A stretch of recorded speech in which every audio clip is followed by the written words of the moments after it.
गंभीरा bridge की दुर्घटना के बाद जो एक ट्रक यहाँ पर काफ़ी दिनों से फंसा हुआ था, ये एक वहीवटी तंत्र के लिए भी बहुत चैलेंजिंग टास्क था।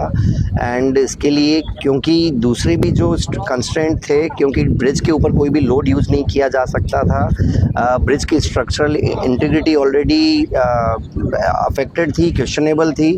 तो सरकार से की तरफ से गुजरात के ही पोरबंदर के विश्वकर्मा ग्रुप की MERC को कॉन्टेक्ट किया गया, जो कि पूरे इंडिया के अंदर मरीन सेल्वेजिंग में one of the finest, one of the best experts हैं। उनकी स्किल्ड लोगों की 50 से 60 जनों की टीम पिछले 5 दिन से यहाँ पर गंभीरा ब्रिज के ऊपर ही रहते हुए पूरा रिगिंग वगैरह पूरा उन्होंने इंजीनियरिंग मॉडलिटीज़ डिसाइड की, सेट किया।